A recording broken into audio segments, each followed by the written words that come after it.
I'm not going to sit back and watch. Here's the thing. You can't listen to that anymore. They're going to say whatever they want to say, but that shouldn't stop you from speaking out about what you believe in. It's time to do the right thing and to speak boldly and not compromise about what you believe in. They're going to continue silencing you until you're backed into a corner and you won't say anything. Becomes this almost like an eclipse where the truth is hidden behind it. And yes, told me it was something so instant that even if Charlie had been shot in the operating room itself, nothing could have been done. I didn't make him feel guilty for being away too long or too much or getting home too late. I always told him home is here for him. When you take that stand, it will encourage and inspire someone else to do the same. Whether that is someone in your circle, whether that's a family member, whether that's someone you never even met before because they saw you posting something on social media. Mickey McCoy's wife finally broke her silence, and when she spoke, it wasn't a whisper. It was a detonation. No filters, no polite pauses, no fear. She marched straight into the storm and called out Erika Kirk by name. And somehow the person everyone thought was the steady, buttoned-up TPUSA chief of staff? He's tangled in this web too. This isn't the kind of story you casually scroll past. This is the kind that makes you freeze mid-swipe, sit back, and brace yourself because you can feel chaos starting to unravel. And before anyone tries to dismiss this as petty drama or a harmless misunderstanding, absolutely not. This runs deeper. Much deeper. We're talking about whispered cover-ups, broken loyalties, and people allegedly bending their titles to shield behavior that should have never been hidden. Mickey McCoy's wife reached her breaking point. She basically said, "No more," and dragged the truth into the light for everyone to see. Because according to her, this didn't start yesterday. Didn't even start last week. This mess traces months back. A whole chain of people allegedly protecting one another, patching holes, burying signs, and pretending nothing was wrong. And the timing? Nobody saw it coming. Not a single person. Erika Kirk thought she was untouchable. The chief of staff thought his role gave him cover. Erika Kirk, a rising face in the conservative circuit, polished, poised, and increasingly visible, had been crafting her public image with precision. The speeches, the events, the interviews, all shaping her into someone people might rally behind. But behind that carefully maintained persona, Mickey McCoy's wife claims something very different was happening. And the TPUSA chief of staff, whose position is supposed to uphold transparency and professionalism, allegedly threw that aside, choosing instead to stand with Erika and shield her from any consequences. A textbook conflict of interest and a dangerous one. Here's where the story really ignites. According to Mickey's wife, Erika Kirk's actions crossed lines, personal lines, professional lines, all of them, drifting far beyond anything that could be excused as friendly. And when the wife approached her calmly, privately, trying to resolve it without making a scene, things reportedly spiraled. Instead of owning up, instead of addressing the issue like a grown adult, Erika allegedly flipped the narrative. Suddenly, she was the one who was hurt, the one who was misunderstood, the one being attacked. And that's when the explosion happened. Because according to the wife, the chief of staff didn't just know, he allegedly backed Erika. Rather than deal with the truth directly, he helped twist the story into something unrecognizable, shifting every ounce of blame onto the wife, painting her as dramatic, irrational, jealous, turning her genuine concerns into some sort of joke. Imagine that. You catch someone crossing lines with your husband, you approach them calmly, privately, respectfully, and they respond by running to their superiors, teaming up to smear you, dismiss you, make you look unhinged. According to Mickey McCoy's wife, that's exactly what they did. And you can't really blame her for finally blowing the whistle. There's only so much gaslighting one person can take. But here's where everyone needs to slow down. Because this isn't a simple two-person conflict. According to her, this wasn't a single moment of questionable behavior. Not a misunderstanding. Not a slip. This was a pattern, repeated signs, repeated boundary crossing, repeated red flags piling up over months. A whole timeline of moments that painted a very different picture than the public one. Late-night messages dripping with familiarity. Surprise appearances at events she had no business being at. Erika popping up in places that weren't hers to occupy, weaving herself into moments that had nothing to do with her job. According to the wife, this wasn't coincidence. It was a pattern. And what's worse, people around them allegedly knew. They saw it, whispered about it, shrugged it off. Why? Because of Erika's ties to TPUSA. Because of the influence she carried. Because in that environment, certain individuals were protected like glass, even when they were the ones throwing stones. Anything messy, anything inconvenient, was quietly buried.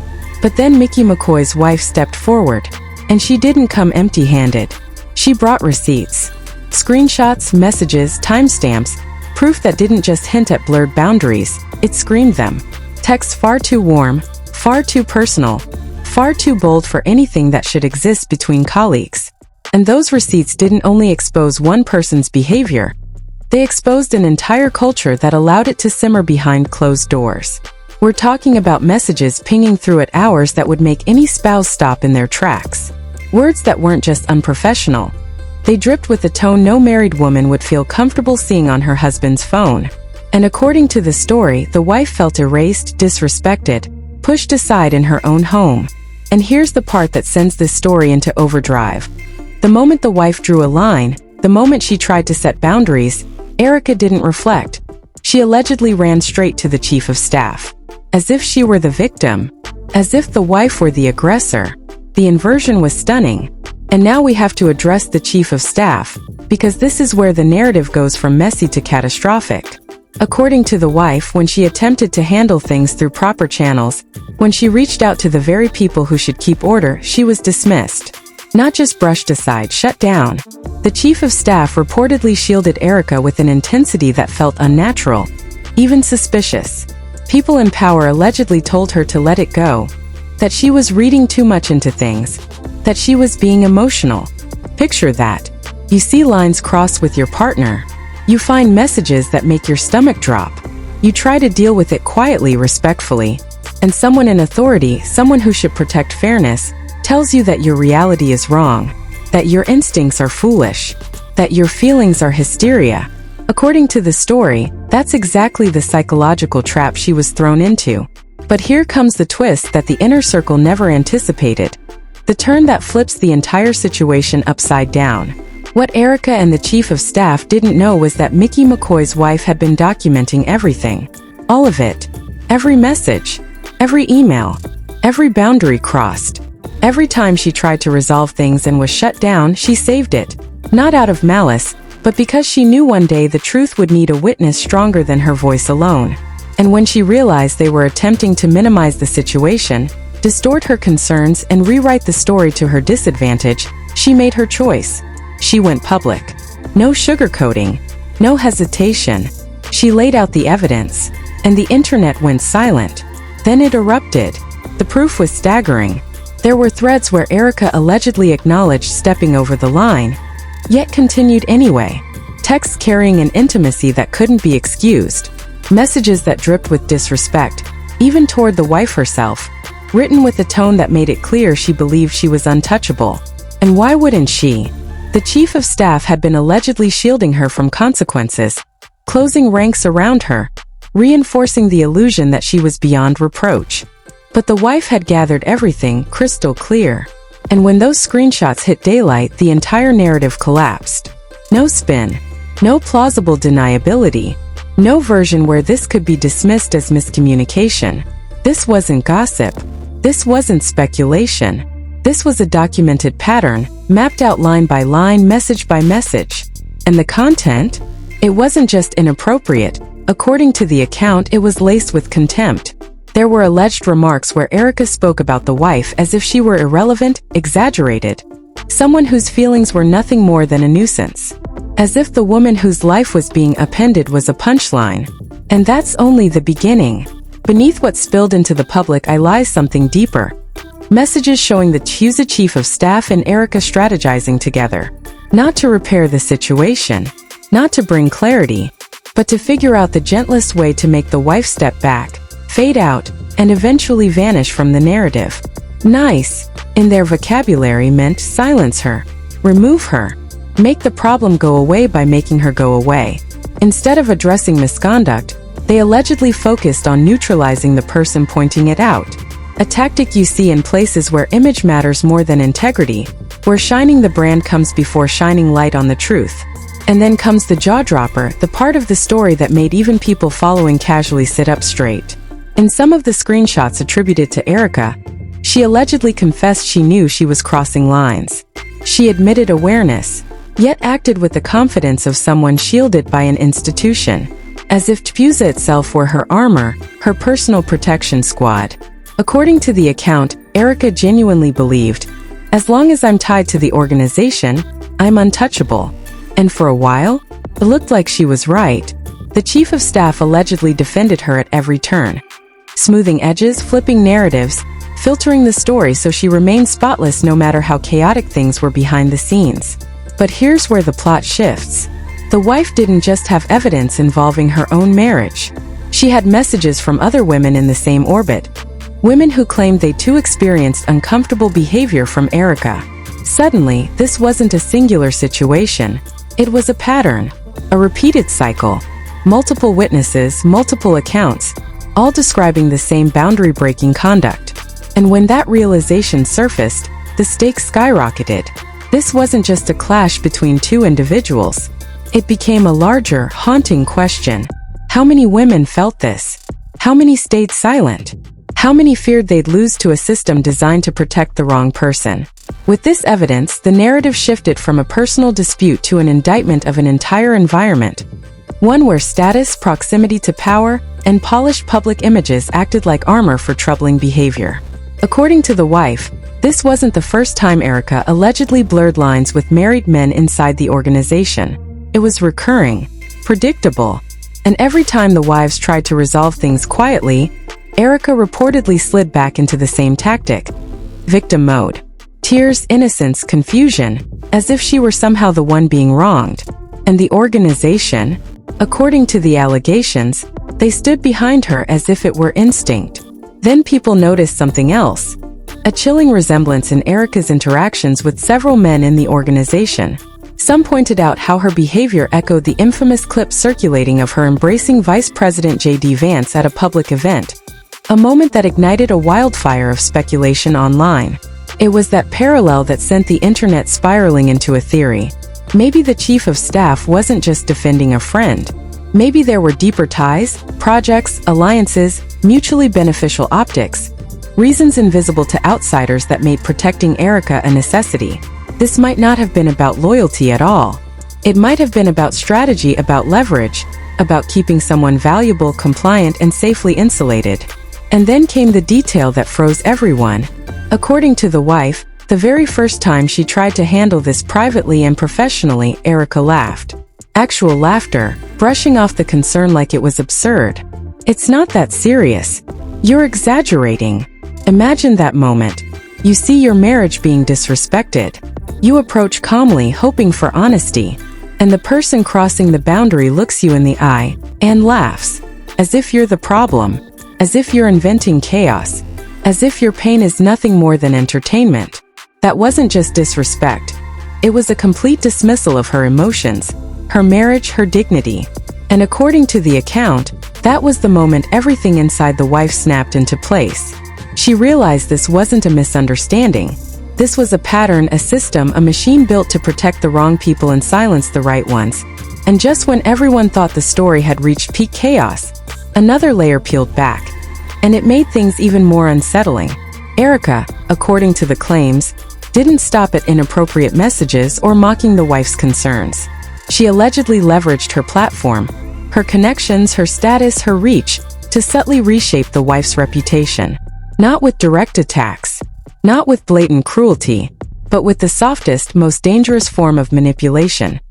Vague posts, perfectly worded hints, innocent-sounding comments at events, carefully placed insinuations. Nothing that could be traced back to her with certainty, but everything calibrated to make the wife look unstable, dramatic, untrustworthy. And behind the scenes, Erika allegedly nudged friends, acquaintances, and organizational allies with quiet concerns, flipping the narrative so that the wife became the villain without anyone realizing how they'd been manipulated. A social chess game, and Erika allegedly played it like a seasoned strategist. Then the internet detonated. The moment the story leaked, social media did what social media does. It tore through the details like wildfire. One user wrote, The fact that she had to go public because every private door was slammed shut? That tells you everything about how these groups protect their favorites. Another commenter added, Erika and that chief of staff thought they could intimidate her into silence. She walked in with receipts. Respect. And then there was the comment that became the meme of the day. Erika thought TPUSA made her untouchable. Then Mickey's wife dropped screenshots. And now? She's very touchable. Play stupid games, win stupid prizes. But the story wasn't unanimously accepted. Some people pushed back. Why go public? Why make it messy? Wouldn't blasting everything online make the situation explode beyond control? Supporters of the wife fired back. She did try privately. She followed the chain of command. She was ignored, dismissed, belittled. Public exposure wasn't plan A. It was the last door left when every other one was barricaded. And that's what amplified the story even more. The divide, the arguments, the endless back and forth. With every debate, the story spread wider. And with each retelling, a new layer of the cover-ups, the manipulation, the quiet alliances began spilling into the open. Mickey McCoy steps in, and the story gets louder. While Erika and TPUSA stay silent, Mickey McCoy himself steps forward, publicly, confidently, and without hesitation to defend his wife. And that moment changed everything. Because Mickey is not a random outsider. He's been close to the movement for years. He even shared a memory the internet immediately latched onto. The first time he ever met Charlie Kirk. He was the one driving Charlie and Erika to the airport. Charlie spent the whole ride talking philosophy, history, politics, and then turned to Mickey and said, "Don't go to college. Come work for me." That story hit hard. Not just because it's personal, but because it proves Mickey wasn't someone looking for attention. He was someone who helped, who supported, who believed in the mission. So when he takes his wife's side, people listen. Conservative media begins to crumble under pressure. Some conservative outlets have started whispering about the story. Carefully, cautiously, like they're touching hot iron with gloves on, because they know the truth. This story involves people with influence, people with platforms, people with power to retaliate. No outlet wants to be the first one to take that risk. But the internet doesn't care about any of that. The internet wants accountability. The internet wants receipts. The internet wants transparency. And many are now saying, if TPUSA ignores this, then the integrity of the entire organization needs to be questioned. Because at some point, silence stops being a strategy and starts looking like proof. At this point, the story has officially moved beyond personal drama. It's become something bigger. A reminder that wherever power gathers, darkness usually follows. And the internet isn't sugarcoating it. People are saying flat out, if these allegations are real, then Erika Kirk and her chief of staff can't fix it internally, can't hide behind connections, and can't wait for the outrage to die down. The community wants real consequences, not selective protection, not silence, not privilege, accountability. And right now, the comment section is hotter than the story itself. One person wrote, "This is exactly why women are afraid to speak up. She tried handling it privately and got shut down. She brings proof, and they still paint her as the problem." Another commenter didn't hold back. Erika Kirk thought she was untouchable because TPUSA had her back. But you don't get to treat people however you want just because you know the right people. And then there's the comment that everyone nodded at. If this is true, the chief of staff needs to face consequences. Their job is to enforce professionalism, not help someone cover up inappropriate behavior. But here's the thing. This isn't just about Erika. This isn't just about the chief of staff. And that's why the conversation has exploded. Because this situation exposes something deeper. A cultural, systemic issue inside powerful institutions. A willingness to protect the connected. To excuse those who benefit the organization. To silence those who become inconvenient. Money, influence, status, image. When all of that matters more than integrity, it creates a darkness that everyone outside can feel, even if they can't see it directly. And that brings us to you. What do you think? Did Mickey McCoy's wife do the right thing by bringing her receipts into the light? Do you believe this is just the beginning? A surface layer hiding something much darker underneath? Who do you think should be held accountable? And what do you think happens next?